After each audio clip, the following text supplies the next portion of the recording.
never inside. Where you going, boy? Never inside. Where you at?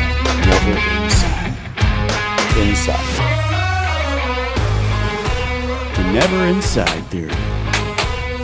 Are we going outsiding? That's the theory. Let's outside. Outside ain't easy. The PBros are back.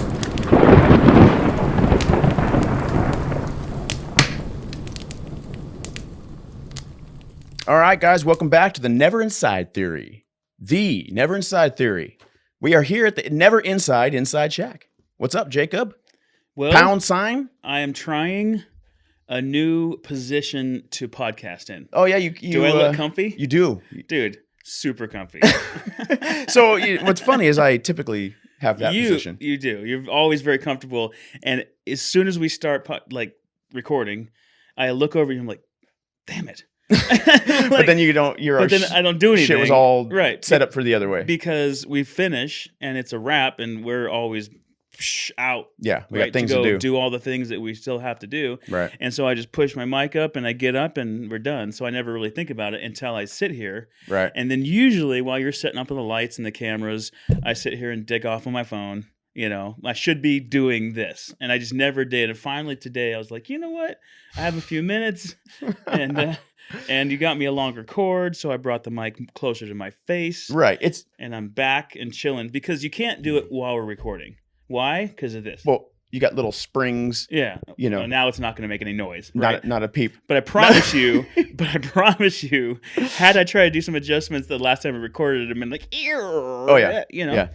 Now I'm gonna just go out on a limb here and because I'm not gonna supply it, I recommend one of these. Look at this.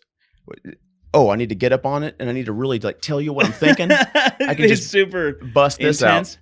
It is very nice. And then it looks like something that. All right, we're gonna let it slide. Okay. So you get back into resting right. position, chilling position. Right. It is cool. It looks like an arm that would be hanging off the International Space Station somewhere that right. it just kind of articulates around and does some things. It's an International Space Station arm, and this is the SpaceX Dragon.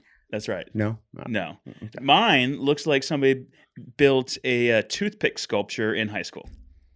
It does. Very thin, and just you taking your hand off. Yes. Yeah, right there. So now. I don't know. It's good, right? All right. Well, you know So what the problem is? You'll never be able to fix it. It's inside. It's the inside shack. If he was outside, everything would be right with the world. That's true. You know, we're trying to play pimp here. The inside shack, talking about the outside. I just realized our happy camper sign had fallen. Let me fix that. There we go. That's important. Yeah. But no, I'm feeling good. Doing good. We had a very busy morning. We've mentioned that we are partners in an axe throwing lounge, right? The Mad Axer, Lake Elsinore, California. I'm guessing this has come up at some point. Yeah. So we own the Mad Axer in Lake Elsinore with a couple of partners. And we've been open for about a year and a half. Mm-hmm. And we are so a cool thing so we're trying to figure this out, right? We're not new to it anymore, but when we open it up, we're trying to figure out all the different things. And right now, we have it to where you can BYOB. People can bring their own beers and coolers and stuff, which that in itself, I think, is pretty crazy. Like, you don't... I would love that. Back in the day, you heard like your friends tell you about this place where you can bring your own beer, but it's kind of like a mythical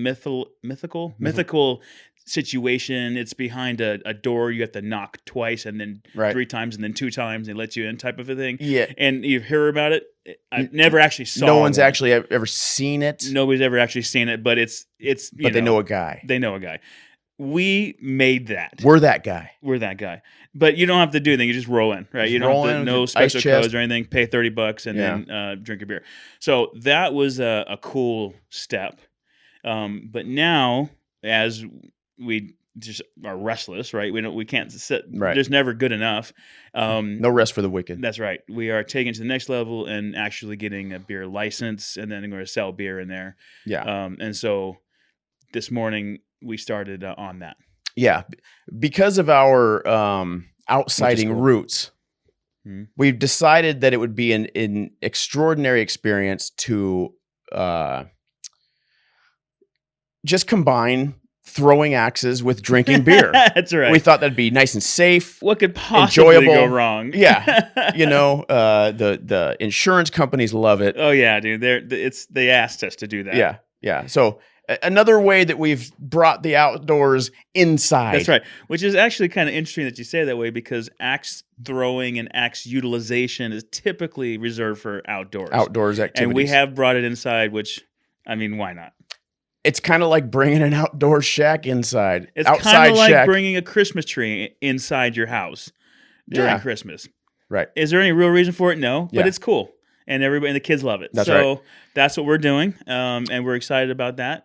So those of you that live in the area, give it about 4 months. Yeah. And you'll have to pay for your beer there, and you can't bring it. You can't bring your own anymore. So never mind. Don't get too excited. We're excited because you're going to give us the money instead of someone else for the beer. Yeah. So it's going to be pretty awesome for us. So that's kind of what we're doing right now. Now, in all seriousness, the BYOB has worked very well. We have not had an issue. We had a few people get a little tipsy and a little mouthy, but for the most part, very good. But Craft Brew, right, which we partnered up with, as far as just we help each other out. They provide beer and food, and we provide entertainment. And we've what's the C word? We've cooperated. Yeah, there's another one. Anyways, I'll think of it. So we did that, and then we both make money from it because we help each other out. Yes. So it's partnered up. It doesn't start with a C. No, I thought maybe you just. I'll think of it. As soon as we hear. All right, it's a wrap. As soon as we're done with the podcast, I'll think of that word. Right. So we've been doing it for some time, and it's not been an issue. So I don't want to sound like we're like completely. Well, here's the beauty of it. Is we've. In just having the BYOB setup, we've had the opportunity to test the market. Right. Is it really going to be something that we feel like we can, going through the process of getting the beer license and all that, is it going to be worth it? Are we going to get our return on it? Apparently, according to our employees, 80% of the people have a beer with them when they roll in that door. No doubt. So, it seems to me that we're going to make a whole lot more money when we are not allowing them to bring the beer in anymore, right. And they must purchase it from us. We may, yeah, that's true. That's true. Either way, it's exciting stuff. So, we got that going on along with everything else, and yeah. So we're getting off to a late start right now, as far as, not that you guys care, but as far as recording today, because right. I guess that's where in having an axe throwing lounge, sometimes maintenance is required, so we've been changing targets. Mm-hmm. So it's have meetings with our employees to make sure they're doing what they need to do, because they tend to, like our one employee just called the other day, was like, "Hey, can we open up an hour and a half late because I got some things to do?" And just like, no, it's weird, dude. Like business hours posted on our door. Yeah. So anyways, but it's cool. It's a lot of fun. Yeah, and we have what else we got going on? We have not adventure shooting coming up. What's on Sunday? Sunday, another action shooting. Action shooting. That's what I'm looking for. Yeah, adventure, action. I mean, what are you gonna do? We're gonna do that, and so that's gonna be fun. Yeah, that's gonna be awesome. You know what I wanted? One of the big things I wanted to talk about today, is adventure. Mm-hmm. Since you bring it up, well. Always. What? Okay. So we always talk about the things that we've done or that we're planning to do already. One thing we just haven't really had as a topic is what is on the bucket list. Like, not necessarily the bucket list, like, I mean, sometimes you'll reserve certain things for the bucket list that are not necessarily attainable or as extreme, you know what I mean? Just something that you always thought would be like crazy cool to do, that maybe you should find the inspiration to start seeking out or taking that step, like we mentioned in the last That's right. That's episode. A good question. So one thing that pops on the top of my head that realistically I'll probably never do it, and that sounds like someone that's not a doer, and that's not me. That's Okay. definitely not you. So I am a little taken back by that. Even them words just coming out of your mouth. The reason for it is more of a I'm getting there's too many things going on in my life to get to the point where I'm able to do this, right? Okay. And that thing would be like a wingsuit. Like skydiving? Like skydiving with a wingsuit. Like that would be the shit. Dude, imagine what that would be like. I will, because that was exactly what I was going to tell you while I was waiting for you to finish talking. So sorry, that's some bullshit. But go ahead. I'll follow up. Yeah. Okay, ahead. I'm sure you've got something to add. I had you have something to add to that, sure. But I mean, literally, that is just a human. You're a human being with wings, like a bird flying. It is really fast. Yeah. And dude, the shit these guys do. Yeah, you see these GoPro videos of these guys, they are out of their damn minds, dude. It's got to be the top top 3 most extreme things you can do. Yeah, it's got to be. Well, here's the thing: is it doesn't have to be deadly and extreme, right? Like you can do it and and have the fun. You don't have to be 12 inches from a peak, a razor sharp peak. That's true. That's true. For minutes at a time, just dabbling in ripping your intestines out just as you're flying, just above this peak that you see these guys doing. It's like, I agree. Like, dude, you're out of your fucking mind.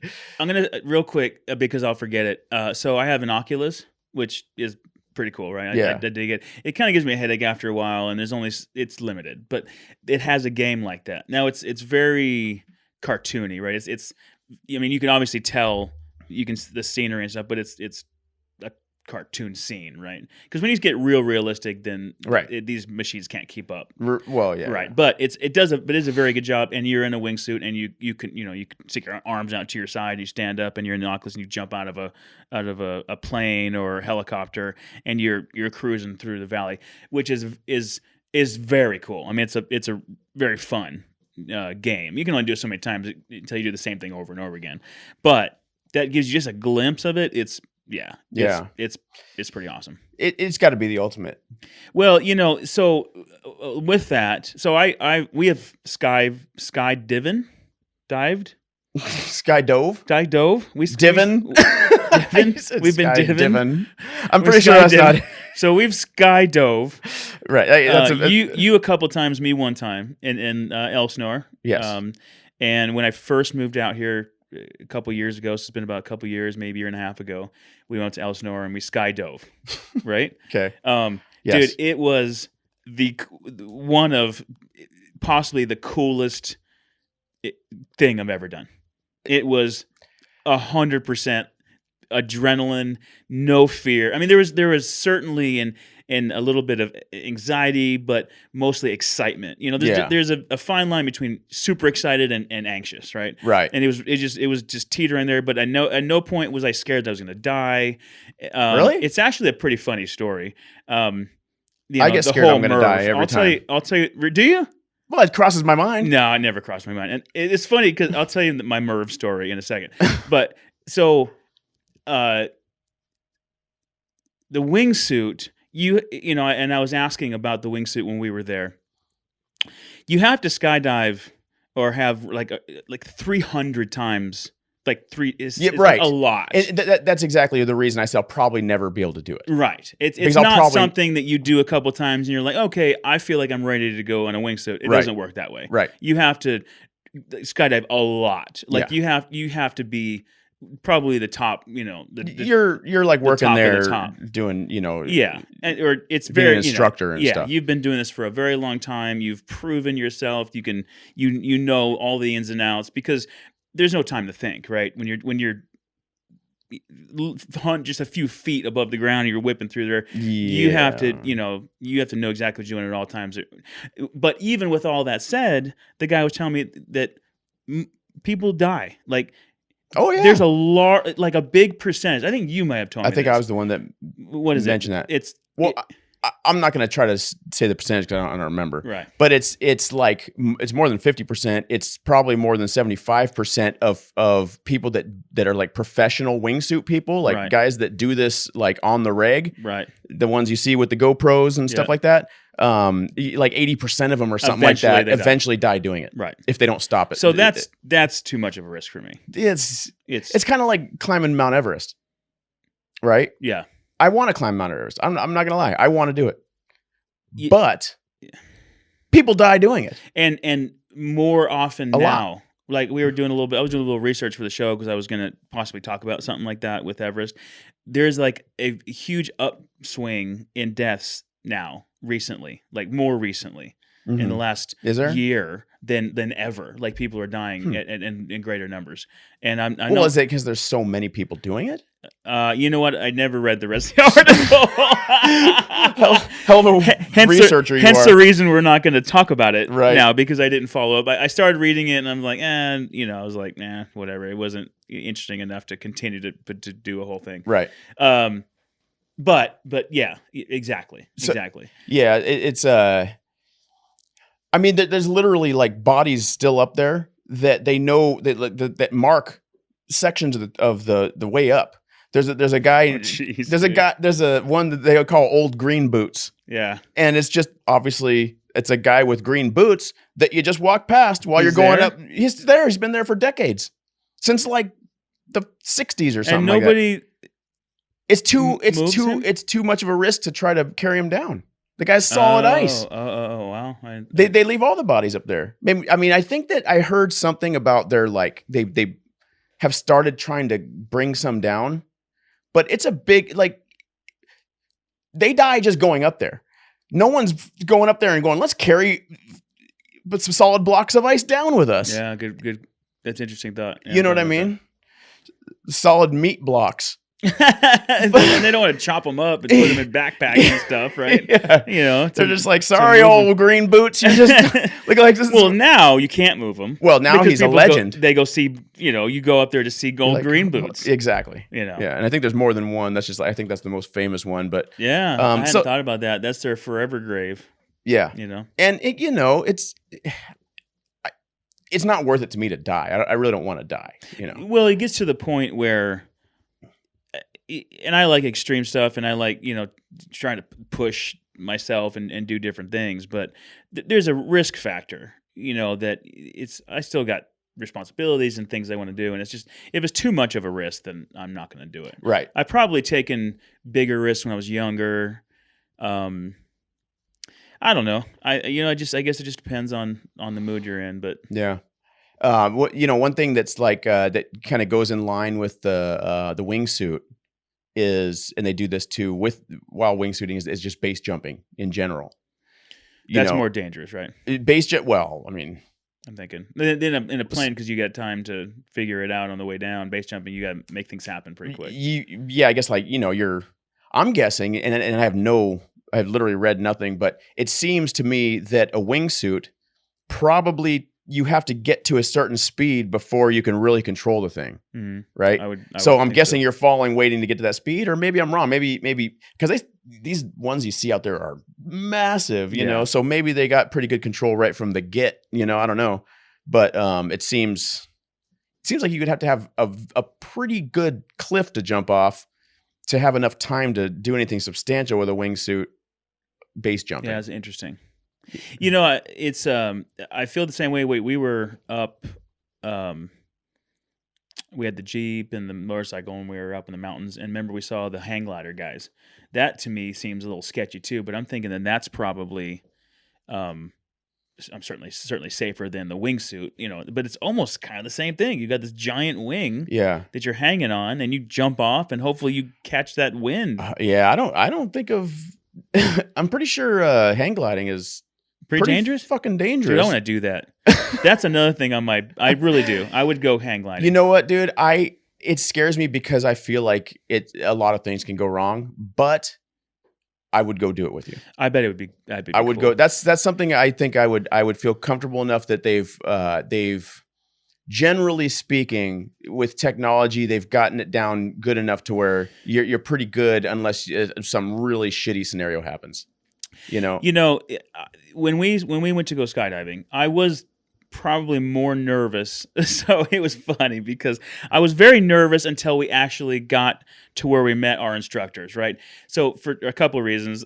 So we get there and there you roll in and you're like, hey, I want to go skydiving, and it's cool. And it was funny because the night before we're sitting around, we're drinking beers. We're like, dude, let's do something fun tomorrow, right? It was a Thursday. We had both had off. It's like something fun. We're like, yeah, dude, we've done all this stuff, right? We got to think of something. And I can't remember why, but you're like, let's go skydiving. And I looked up. I was like, you're crazy, dude. And then it was a little quiet for a second. I'm like, you want it? planted the seed. I was like, and all of a sudden I'm like, let's fucking go skydiving, dude. And, we're lit up, right? So we're like, yeah. And I'm like, let's buy it right now, right? And you're like, come on. I'm like, and we're like, get on Groupon, right? And we got on Groupon, and sure enough, dude, we just did it. And then the next morning I woke up, I was like, what the hell? Like, I was sober, right? Yeah, so I'm yeah. like, what are we doing? Just You're so I was a little nervous, but I was like, fuck it, let's do it, right? So We'd already paid for it. We'd already paid while for we were it. drunk. While we were drunk. Brilliant. Yeah. That's a way to make sure you Exactly. So You I'm know. like, well, so now, if one of us, pushes out on this, Right. we're gonna never let it hear the end of it. Right. So I'm like, wow, that's not gonna be me. So we're going and we get down there and we roll in there. And we're like, hey, Groupon guys. And they're like, all right, cool. They're like, I need you to read this sheet. And it starts out, you could die, right? Like, right in big, bold letters, you could die. This could happen. You could, all the different risks that are involved. We are not responsible for this. So, we're going to do the best we can to teach you how to do it. But you could die. But you could die and jump at your own risk. Yeah. And So like, don't forget, we're like, you could die. We're like, all right, cool. So Like I swear they drove. They did. drove Well, it in there like that. Well, so we sign it. We're like, fuck, dude. All right, cool. So we're a little nervous. We're like, all right. So what I need you to do is, and they grabbed a camera. Remember? Yeah. And they're like, read this. And into the camera, like, I, Jacob Pitlick, here, of sound mind and body, know that I could die. Dude, that's I swear to God, I'm not making this up. Know that this could cause bodily damage and harm, and I could die, and I take full risk. Like, the video camera you're doing, I'm like, what is happening here, dude? And then I was like, okay. And then I got through that, and then we're kind of joking back and forth, like kind of nervously laughing about this. Like, what are we getting ourselves into, right? And then they're like, all right, go into this other room, and they play a video we watch, and it starts out, you could die. And remember the video in the dark room, and it shows us like everything that we're going to be doing. I don't know if you remember that. But again, reiterated that the risks that we're taking. I'm like, okay, dude. So we get through all that, we sign it, and then we're out. And then we're like, hey, you get a free t-shirt if you say this. We're like, all right, cool. And then they're like, all right, walk down, follow this yellow line to the courtyard, and then that's where you'll meet your instructors. And I'm like, what are we getting into, dude? So we go use the restroom and all this, and we walk up, and then you just the path opens up into this like utopia, dude. The most beautiful people I've ever seen. Right? Everyone's all ripped. These women are walking around with bikini tops and these little shorts, and these guys are walking around with no shirts on, and they're just rippling muscles, and everybody's the coolest guy you've ever seen. Right. And we're like, and dudes are rolling around in hoverboards and those one-wheeled little scooter things and just cruising up and down. Like, everybody's super happy. And it's like, I swear I can picture guys in wetsuits, even though we're skydiving. That's right, exactly. They're just cruising around on their hoverboards and wetsuits. You're like, eating a corn dog, dude. Just like fucking loving life. And everybody's happy. There's a bar and no one's drinking beer because everyone's healthy. Yeah, that's right. Yeah, it's all got cobwebs, and everybody's drinking, energy waters and all this stuff. I'm like, whoa. And then and then almost immediately, just a sense of calm came over you, like, this is it, dude. This is where I belong, dude. And there's a whole nother story to that, but it was. So then we're talking. These guys, the instructors, they jump 10 times a day. Yeah, 5 days a week. That's their job, right? And when you start looking at the numbers, I'm like, okay, these guys are not going to be doing this over and over and over and over and over again. And they're strapped to jackasses like me that have never done it before. So not only do you have to take care of yourself, but you have to be like prepared for any situation, right? And to do it over again. And I was like, all right, we're fine, dude. And we were fine. Oh. But that's not exactly the end of the story. I mean, we're telling the story. Why don't you finish telling the story? Well, at least getting onto the plane and stuff. Okay, so we roll in there, and then the sense of calm, right? I'm like, all right, cool. So we roll into the desk that was over there, and this little hottie back there. I'm like, hey, we're ready to skydive. He's like, all right, cool. Just hang out over by the picnic tables. Your instructors will come out and get you taken care of. I'm like, sweet. So we're watching watching the TV, and our names pop up with our instructors. What was your instructor's name? It was like Jason or something, right? It was just kind of Shoot, I don't even remember. Like that it wasn't that like whatever. So I had Luke, and then the name, and then it was like full name, like Jason Smith, and then it said Jacob, and it said Merv after it. It just said Merv, right? And I was like, all right, I got Merv, dude. So that's cool. So we're sitting there, and your dude comes out, right? He's got your harness, and he's like, super cool dude. He's like, Luke, look here. I'm Luke. He's like, hey, what's up, Luke? Super excited to be here, dude. We're gonna get you set up. This is gonna be the most awesome time of your life. He was like super like Keanu Reeves, right? Yeah. On Point Break. Yeah. He's just like, all right, dude. So we're gonna get you strapped into your thing, and then I'm going to go over a couple things with you before we leave, and then we're going to get on that plane, and then we're going to strap you in, and he's just going over just real detailed, right? I'm listening to you guys.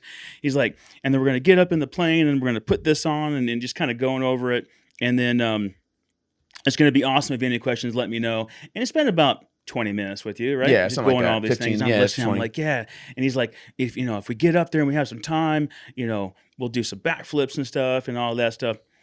And I'm like, all right, cool. I'm just waiting for my guy. So Merv rolls up. He's like, you Jacob? He's like, yeah. He's like, all right, dude, we'll be ready in about 15 minutes. Slaps me on the back and walks away. I was like, what, dude? I'm like, you can't tell me nothing. You're like, thank God I was paying attention I to was Luke's like, guy. yeah. I'm like, what happened? Like Merv he's just leaving me hanging here, dude. So I was like getting a little nervous.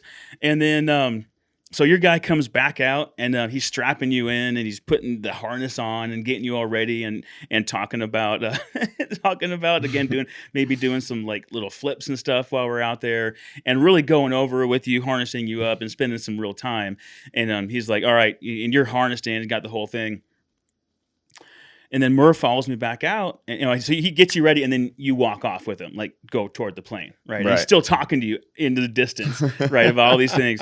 So I'm like, all right. So I'm sitting there, and then like a lot of time goes by. I'm like, okay, we need to do something. So Murph finally shows up, and he's like, all right, step into here. He puts the harness on the ground, step in, clicks it, and then I was like, all right, cool. And he's like, all right, follow me, all right. And I'm thinking in my head, I'm like, okay, we're gonna go down the path a little further, and then he'll start talking. And then he'll start telling me how to do these things, right? So I'm like, all right. I'll hear him talk at that point. I was like, okay. So I was like, hey, Merv. He's like, yeah. I'm like, can we do backflips? Because that's what I really heard. I'm like, can we do backflips? I was just listening to my brother and backflip guy over here, right? I said, can we do backflips? And he's like, all right, look, dude, we can try to do some backflips. But here's what you got to do, right? He's like, when we jump out of this plane, you need to put your head back as far as you can go and your feet back behind in my feet. And if you can do that, then we'll do some backflips. But he says, every time I say I'm going to do a backflip with somebody, we jump out of the plane and they fold forward like they're trying to suck their own dick. And it throws me all off, and we go into this crazy spin. And I'm like, look, dude, if you tell me to do something, I'm going to do it exactly the way you tell me. Yeah, I've heard that before. Yeah, I said safety first. He's like, well, actually, look good first. Second, have fun. Safety third. I was like, okay, dude. You're like, this is. And then, not going to come out. So I'm like, we're talking, right? And he's like, I'm like, all right, cool. I like Merv. And he's like, all right, cool. And then he just walks away. Again, toward the plane. Still never really told me anything. And he's like, all right, follow me, or and he just turned around and walked away. And then everybody else is kind of walking toward the plane. So I was like, all right, dude. So I'm following him. And I'm thinking to myself, I'm like, reminding myself, this guy does this all the time, right? It's just the everyday thing for this guy. And I'm like, all right, I just have to believe that he's not going to put his own life at risk. That's what I always tell myself in a scenario like that. It's like, this guy doesn't want to die either. Right. And he's so bored with it that he just doesn't want to do the whole thing. I'm not maybe some young girl that needs to be fluff, right? I'm a dude, and I'm like, all right, I don't care. I don't care if he doesn't have to have the best bedside, personality. I just need him to get me up and down and safe. And I just felt like this guy I'm just business. All right. Right. You're here to jump out of an airplane. I'm the guy that's going to get you there. I'm like, all right, cool. So I follow him up, right? So I'm following him into the plane, and we go, and you're sardined in this plane because there's what 2, 4, 6, 8, 10, maybe 12 people in butts to nuts, dude. So you get in there, and everybody's filing in, and you walk toward you're getting in from the back of the plane, kind of in the side and the back, and you walk toward the front of the plane, and there's 2 bench seats on either side.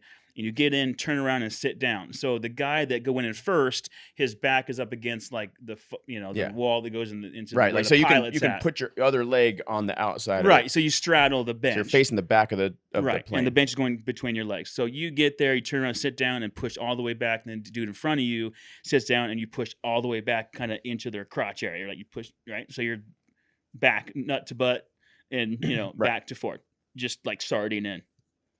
And he's like, before he had said, he goes, look, if you, like during the very beginning, he's like, if you don't want to do this, at any time we can stop this, right? You can tell me we won't do it. You don't have to jump out. But when I'm in there, I'm like, there's no way, dude. There's people behind me. There's people in front of me. Where am I going to go if I'm like, nah, I don't want to do this. Where are you going to go? Well, there's a little space past. Yeah, but I'm like, and you're that guy, dude. So right. So, yeah. So and we're sitting there, and so everybody's filing in. We're all just super, super tight, right? So the plane takes off, and I'm okay on planes. That doesn't bother me. So plane takes off, and I'm watching, and I look over, and so I'm on we're facing toward the back of the plane, right? But the way we're looking, I'm on the right, you're on the left.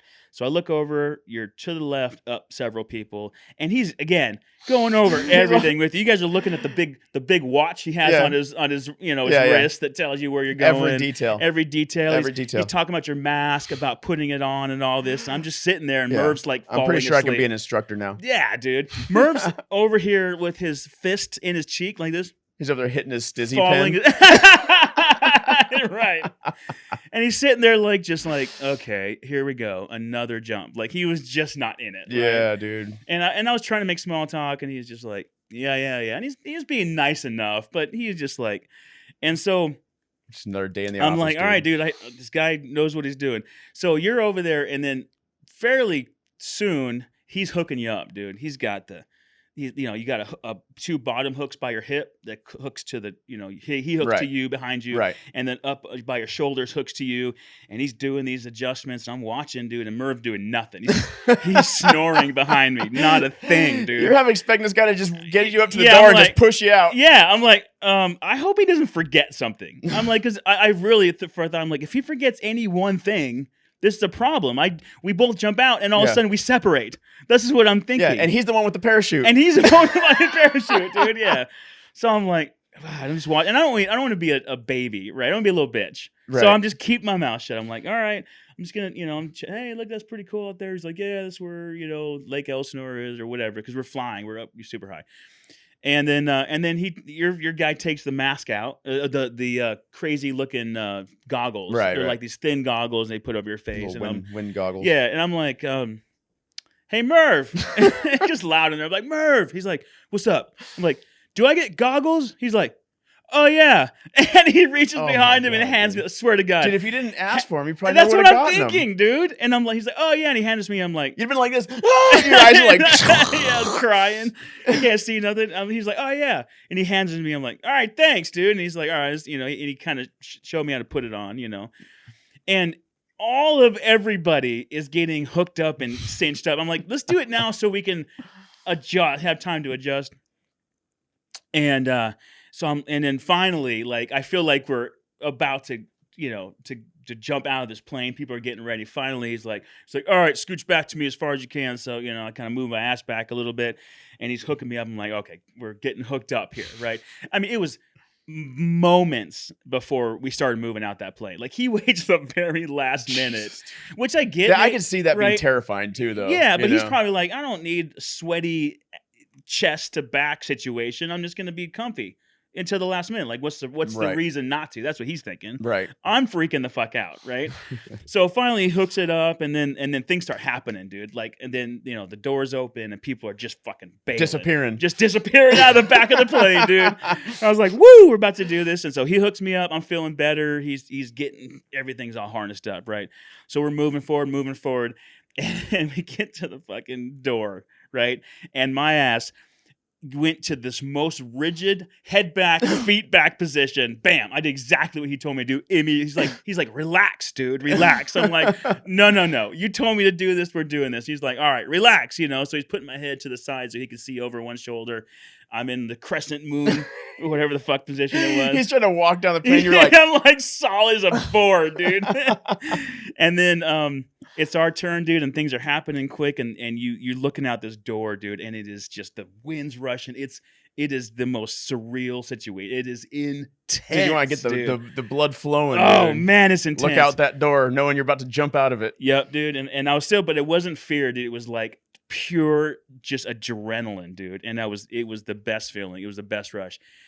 And we jump out that plane, dude, and do 3 solid backflips. 1, 2, 3, just whoa. See, that's crazy. I only got one. Spinning, After dude. all that, I only got one backflip. I was like, so Murr hooked me up, dude, and we spun, and then we stopped, and then we're free falling, and we're like, just everything's fucking crazy, and then I don't remember if he had me pull the string. I think he grabbed my hand and put it on the string.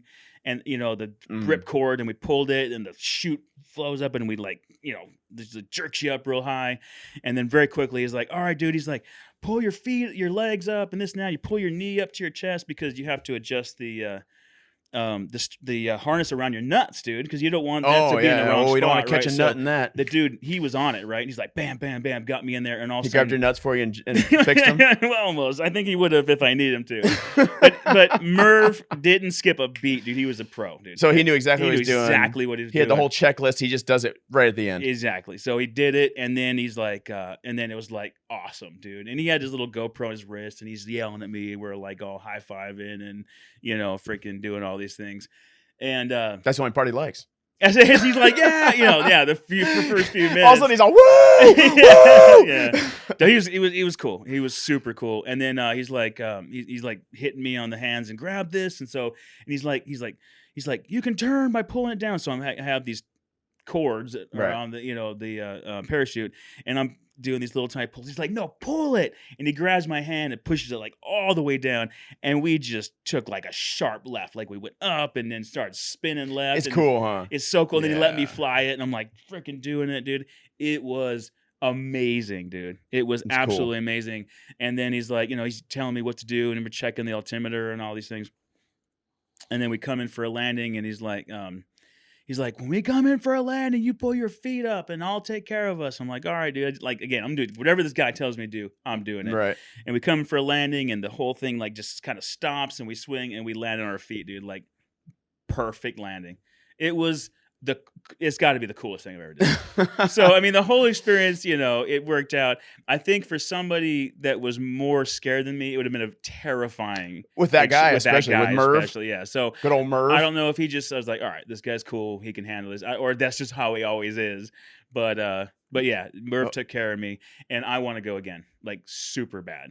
Now, the next time that you go, if I feel comfortable, he said that it can be me with my own parachute, and then 2 instructors on either side, and then they hold you, one on the left, one on the right, and they hold you, and all 3 of you jump out, and then you essentially are doing it, but they'll do it with you, type of thing. Well, and then once you pull the chute, you're by yourself, right? Which, and of course, he mentioned that there's much more training before that. It's like an AR class or something like that, right? They're going to teach you what to do, whereas this one they just do everything. You just don't do anything stupid. They'll take care of the rest, right? I think I'm going to do that one more time because there's something to be said for dude. not having to worry about it. And I felt the same way the first time I went. Yeah, like it's just too much to think about. Right. Second time it wasn't as you like knew what you were getting to. Yeah. And even though it had been 10 years or what, even more than that, I think. Right. So I'll do it again. And I'll I'll strap to another Merv, and then do that, and then kind of really think about it. And I can see myself doing it by myself at some point. I think that is, to bring this all the way back on my bucket list, to actually jump out of a plane and me be by myself, just do your own thing. Yeah, that would be. I think I want to do that, and so I think there's a very real chance that I'm going to try to book it. Take that step. Yeah. said step. Slow burn said she'll go. She's not going at all, but she'll wait for me at the bottom. I'm like, that's cool, dude. I can do that because you and I weren't really talking when we went to the plane, right? It's not like you and I were hanging out together. Right. We got there together, went and did our thing, came back, and we weren't even like right. So it's not like you really need somebody to go with you, or all of that, but. Yeah, but it was cool. So I definitely want. cool. I definitely want to do that again. So that is on my bucket list. So those of you that have that on your bucket list, do it, dude. Listen to that experience, yeah, and go do it because and we've done a lot of things, dude. Like since I've been in California, I think we probably mentioned this on one of our other podcasts. You and I, we've been up in a hot air balloon. We've gone zip lining. We've biplanes, dog fighting and biplanes, which that's a whole nother story that I don't think we've told yet, right? I don't think we gotta tell that story. That's a good one too. That's pretty cool. We went to Hawaii and went snorkeling with turtles and so we did a lot of really cool things. Hiking and all these things. Skydiving, the most adrenaline fueled adventure that we've done. Yeah, it's pretty intense. Yeah, I think that probably. I'm trying to think of anything that was more adrenaline than that. And I feel like there's been plenty of things, but I don't know if there's more than that. I think your trip when you were by yourself camping because nobody else would go with you, eating edibles, losing your way, it gets dark, and you thought that a giant cat was chasing you in the middle of the night. That seems to me that might have like got my adrenaline cooking a little more. Probably was pretty intense lasted, too. Half a night. That's what I'm saying. So that may not have been as fun, right? But I think I bet that had you. That's called type 2 fun. Type 2 fun? Yeah, that's what they call it on Hiker Trash Radio. Okay, which is another podcast that I was a guest on. It's actually coming out on the 12th. Go check it out. But Hiker, that's Doc's thing. He always says, do you have any type 2 fun stories? So, it's where it sucked at the moment, but it's a hell of a story, and then you're laughing your ass off when you're telling it. Because you lived. Exactly. Unmaimed. Right. Yeah, right. Yeah. And you look back on it, and it's one of the most coolest things you've ever done in your life. But at the moment, it sucked. It's terrifying. There's terrible things about it. Yeah. Which you're gonna run into if you're gonna be a extreme type of dude. I think so. There's still a bunch of things on my list, dude. I want to do I'm gonna do a Spartan race one of these days, sooner than later. I missed that marathon that I was talking about doing. That's right. Yeah. That's like that's not really. That's my fuck it list, right? I was like, nah, dude, I'm cool with that. Well, I think I'll probably end up running a marathon, but it's not like it is kind of a bucket. This is an example. It is kind of a bucket list thing, but it's not like this. To me, it's not this extreme.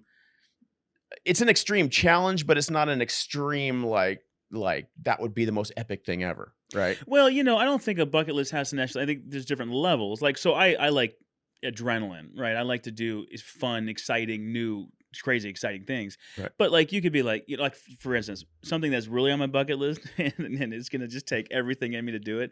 Is you ever seen where people eat small octopus and the tentacles are still moving and they're eating that? I think I've heard about that. I've seen that is on my list too because I love octopus. Like I love sushi. Probably one of my favorite, if not the favorite food is sushi. I could eat it every night. I feel like I don't, because that's probably why I still want to eat it. But like I love sushi and I love octopus, and it being raw and moving around. Like, could you imagine what that feels like, dude? I don't know, dude. I don't know. So that's on I would do it because I'm not one to turn down a challenge. But I would not be looking forward to it. It's not something I want to do. I'm gonna have to be there. Everyone else is doing it, and you don't want to go home as the only guy that didn't do it, or they need the one guy that's willing to do it because everyone else is right. Then I'd do it too. You either want to be. You don't want to be the only guy that doesn't do it, or nobody, or if nobody does it, you're the one that does do it. Yeah. Right. Because then you're the guy. Of course. yeah, absolutely. But if there's a handful of people and 2 people do it and you watch them, you're like, I'm good. Like, yeah, exactly. You're fine. It doesn't matter. Exactly. It's nothing special. Right. I do also want to drive a car very fast. So my car, you know what? I haven't even thought about those kind of extreme things. There's like, it doesn't have to be like, you almost die from it. Yeah. It's just something that is like, you really want to. So flying a jet fighter would be the shit, dude. Right.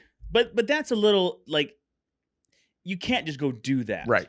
Right. Even if you had a shit ton of money, you can't just do that. I mean, you maybe enough. If you have enough money, you can do anything. Yeah, but yeah. I'm talking like, so they got The average person can't just the go average person. But you can fly a go. jet You fighter. can go even near us and drive like a Lamborghini or a Porsche or and then if you want to spend a little bit less money, there's BMW Experience and those things, right? Yeah. So my car supposedly would do 155 miles an hour, which isn't fast to any of these cars, but that would be fast. Like I get on the highway and That's pretty fast.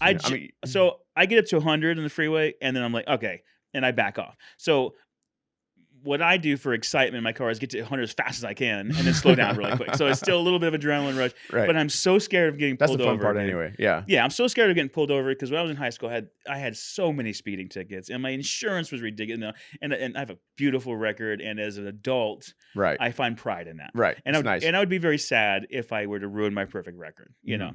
And also, when I retire, I plan to be a school bus driver. I think that would be a cool, chill job and just drive around in a school bus when I'm like 80 years old. I think that's what I want to do. Interesting. That's never heard that before. Yeah, I was just thinking about like I can get in the morning, have my coffee, and just cruise around a school bus, maybe have a little music. I can see that. I think I'd have fun, right? But I always want to go fast in a car. I'd like to take it on a track and really see what. You put a spoiler on your school bus? Absolutely. I mean, I think you could, just have a little. You'd be character. You'd be the funny school bus guy. Yeah. I think there's a school bus guy on SNL. Or the crazy school bus. Right. So I would like to go fast in a car. Yeah. Like fast in the car's cool. Fast. I'm game for that. But the really fast cars, it's $1,000, $1,500 for that experience. Right. So, yeah. But we'll get to that. That's not unattainable. We'll get there. But who would have thought we would have dog fought in biplanes, dude? For real. If we can do that, we can drive fast cars. Now we have to talk about it. Sure. Why the hell not? All right. So we'll finish up the bucket list thing with the biplanes. Okay. I have more, but we have plenty more episodes. Well, no, it's no big deal. We have plenty more episodes to talk. Let's talk about the biplanes. All right. So the biplanes were super cool, dude. I don't know. You brought it up. This was my idea. So I had, it was my birthday coming up. Right. And I wanted to do something cool. And I don't know how the hell I came across it, but I came across dogfight biplanes in San Diego. Yeah. And we're like, no. wait, what? No. Don't you need to know how to fly an airplane? Yeah. No, you don't. You don't. Turns out. No, you can just go dogfight each other in biplanes. Yeah. So you go out so we booked this thing. It was it was expensive, but it wasn't that expensive. It was $600. $600 a person. Yeah. But it was 1,000% worth it. Yeah. So we go down and we meet up with these guys, right? And they take us back into the hangars, and people rent out their own little private hangars, private companies and stuff like that for their tours and stuff they do or whatever. And these guys have this dope hangar that's got a bar in it and a couch over here. And a hot chick at the bar. And a hot chick at the bar. Serving beers. Just standing there. Just being hot. Just for no reason. Yeah. And then, but there's no one there. So it's not like she's serving beers to people. It's just this guy's hangover. True. But she is sitting behind the bar as if. Yeah. It's weird. Yeah. It's just these old guys. So these guys they're old fighter pilots. She might have just been a friend hanging out too behind the bar. I think she was. But it was cool. Yeah. It certainly made the experience. I mean, it added to the experience. Yeah. And then and these guys are like ex-fighter pilots. Yeah. These guys know what they're doing. One was a Navy guy and one was an Air Force guy, right? That sounds right. Yeah. Mm-hmm. So we get there and we sit down. They sit us down and they give us the full-on safety briefing. Right out of, I want to say Top Gun, but not Top Gun. What was the one with the young kid and the older black guy that were going to take the fighter jets out to go save their buddy or their dad? Remember that the movie about Silver Eagle. Or I know what you're talking about. Right? The first one, it was before something Top Gun, Eagle or something. Yeah, like that. and then it's gonna bug me now. The dude's listening to music. He has the tape player on his thigh with the straps for his music, and he can't go into battle without that song playing. That's right. Yeah, that's right. So they're sitting in their hangar in that movie, and they're going over what they're gonna do. What's that called? The chalkboard. Yeah, no, thing. but what's the whole the plan, Yeah, there's a word for like the whole strategy planning. Yeah. Anyway, So we're sitting there in front of this giant chalkboard, and these two guys are telling us about the planes, about what dogfighting is, how the planes work, like getting us ready, like briefing us. It was a brief. Yeah. And then they we get up, they give us the little stick with the airplane on the end, Yep. and they're like, okay, this is what we're gonna do. We're gonna come at each other. I'm not gonna pretend I'm holding the sticks. So we're coming in. We're gonna go out over the ocean. Yep. We're gonna break apart from each other at 90-degree angles, and we're gonna go directly away from each other for what is it, a mile? A mile apart. A mile apart. I don't know if we each went a mile or it was a total mile, but so and then we're gonna turn around and we're gonna come at each other, and then we're gonna pass each other on each other's right. And the second you're passing me on my left. We passed each other on the left. Because I was here and you were right there to my left. Yeah, so I was on your right. No, this is my right. I was on my right. Anyway. Okay, it doesn't matter. It doesn't matter. Yes, you're on my left. Right. I'm on your left. Correct. So the second we see each other straight across from each other, as soon as we lock eyes, which is a crazy concept that you're flying at each other at the same speed, but just offset. You want to make sure you know you're right from your left. Oh, yeah. You know what I'm saying? and then the second we see each other, you turn it, you roll 90 degrees, and you pull up, and you're banking left, right, brake left, and then it's you start going up and you start going down. So you're basically going up and down like this in a circle. And you're sideways. Sideways like this. And you're both going up and down, going around each other like this. And basically, because you're about 180 degrees from each other, right? Yeah. You're trying to close that gap and get behind him before he can get behind you. Right. So so you're going up and down like this, trying around each other, trying to get that advantage, like where you're up and you can come down around and swoop to catch them, and dude, we did that thing, dude. We went out there and we did that, and they did one run that they did that they were in full control, right? And then we did 3, I believe, that we were, so we would best 2 out of 3 to win, right? Right. And so you're going, and we don't actually have, obviously we're not shooting real guns. Right. But there's a big, a sight, a big fake sight right on the front of the airplane. Right. So basically you got to line them up, you got to hit the button and go bang, bang, bang, bang, bang, bang, bang, bang. Yeah, you hit the intercom button. Yeah. So there's 2 buttons, right? There's a button where you can talk. Okay, so you're sitting in the front seat of a biplane, like full on 2-wing biplane, open cockpit. Yeah. Out in the outside.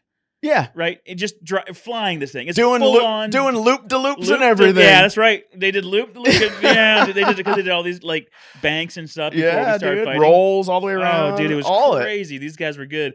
And so the guy behind you has control, right? So you hit one button so you can, your headset's on, you can talk to the guy behind you, right? And there's a different button to where all 4 Everyone of us can hear us, right?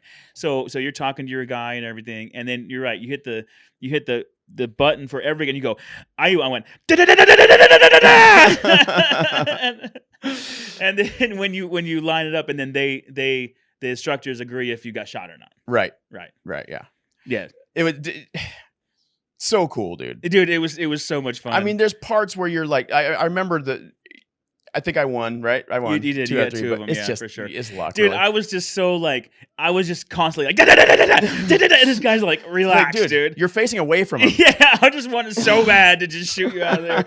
And thinking back on it, I better realize what I was supposed to be doing, but I was just so pumped up, dude. I was just like trying to just maybe a round would just hit you. Well, the crazy thing is it's not easy. No. And it actually takes energy. A couple times. So you were down, right? So I'm coming up over the top. You're down, and I just bury the stick, and we just start going down toward the water to get you. Yeah. And the guy's like, I got it. So the guy has control flying out there. They do a bunch of tricks, and then when you're a mile apart coming at each other, he goes, "You have control," Right. and then I have to say, "I have control," and he says, "You have control." Right. So Right. that's how everybody knows who's in control. Right. And then so you do that, and then you take it. Right. And you got the stick, and the dude's off the stick. And you're because if he's holding it, he's going to be you're going flying. against you. You are flying this thing 100%. We are 100% dogfighting. Yeah. Say what you want, no real bullets, but we were 100% dogfighting out there. Dude, and it's so crazy because it feels like at any moment, for some reason, it feels like the thing could just fall out of the sky and you fall into the ocean. And we're just doing all these, and it's just up there. It's just hanging. Yeah, these are like the old school biplanes that you think of when we're saying and biplane. they were beautiful, dude. One was blue and white and was red and white. I mean, they were just amazing.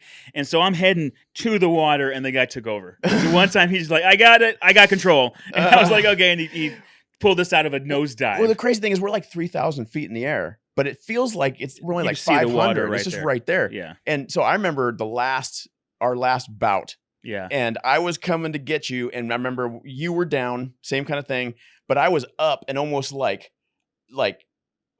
upside down, looking down back at you. Yeah. And he said, roll so you're upside down and just pull it as hard as you can, dude.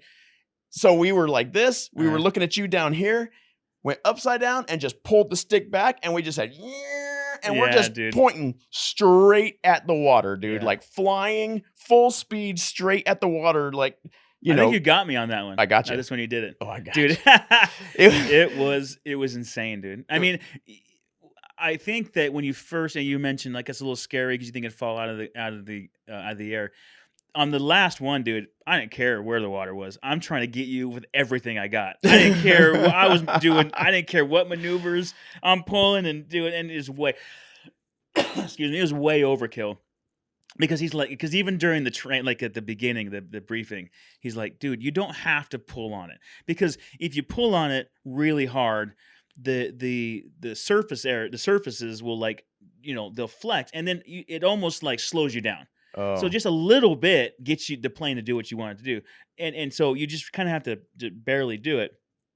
I was like yanking on it. I didn't get that briefing. Yeah, I remember they're like, if you I missed it. If you make these dramatic pulls, all the surfaces are like all over the place. It just slows you way down. Because it's like these real over the top air maneuvers. brakes. Yeah, exactly. And I remember him saying that I didn't care, dude. I'm just wide open. You're like, whatever, motherfucker. Yeah, wide open trying to get you, dude. and you were probably doing it obviously a little bit better. Dude, the funny thing is, like, I'm up there and I'm like those big ones where you're trying to like really like crank it and you're trying to like come around and get behind him, and he's like, pull back or turn harder or whatever. Dude, I just like picture the wings flying off. Yeah, right. Like this thing's like, what's this thing held together by? Yeah. All that pressure of the wind that you're pulling against, like pushing against with those wings, I just expected them to break off. No doubt, dude. Obviously, they're not going to, but it was awesome. It's it's like one of those things in the back of your head, just like. Yep. So you won. You got the 2 out of the 3, and then we're like, all right, we're going home. And then on the way home, I got like so sick. I started like just everything stopped, and we just were cruising back, and my stomach was just like, brrr. I'm like, okay, just keep it together. It definitely messed with my stomach, dude. I was like, I had the barf bag. The food? What do you call it? The food retrieval bag. Something like that. The food retrieval bag or something like that is what you call it. So I had it open in my hand, down low where nobody could see, because I was just like, I was about to come out. I was like, dude, you can't do something this badass and then puke on the way back. And so I kept it together, and then started cooling. I get the airflow, and everything was fine. And then the last super cool thing was we were coming over the flight line. We could see where we were going to land, like the opposite direction we were going to land in. And I think you were ahead of us. And they came at it like parallel, and at the end just made this crazy sharp turn, right? Dude, I was next to you. Yeah. Dude, it was crazy. We were flying next to each other, and then we're talking through the comms or whatever, and you guys are going to land. Right.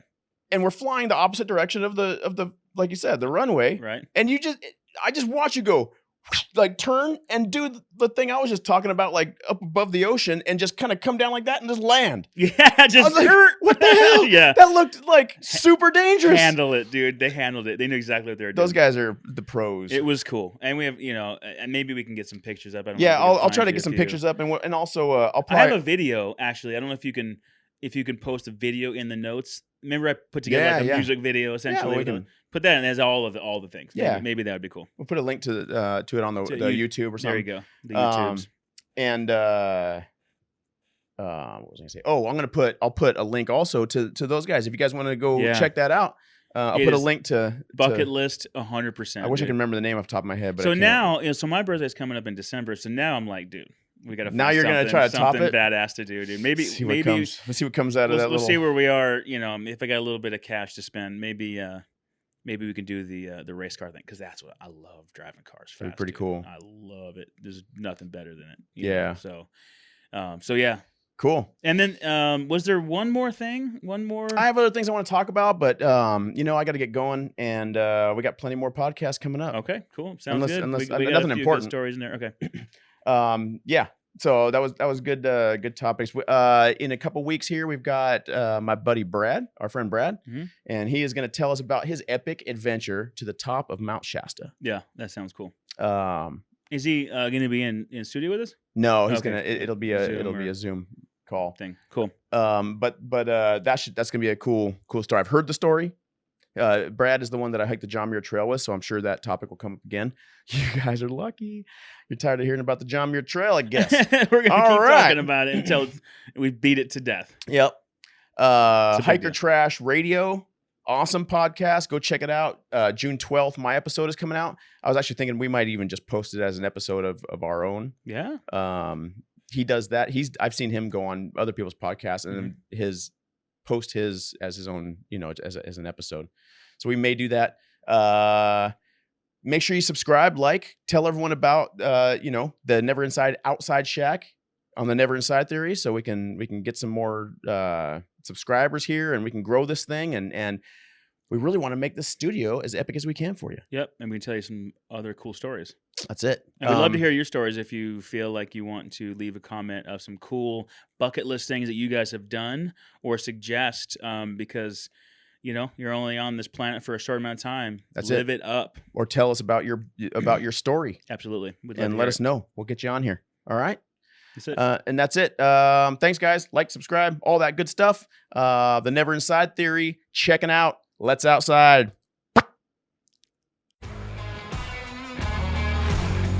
Thank you again to all of our outsiders. Please check out our website, neverinside.com, for all of your gear. And you can reach out to Never Inside on Facebook and at Never Inside on Instagram. Let's outside.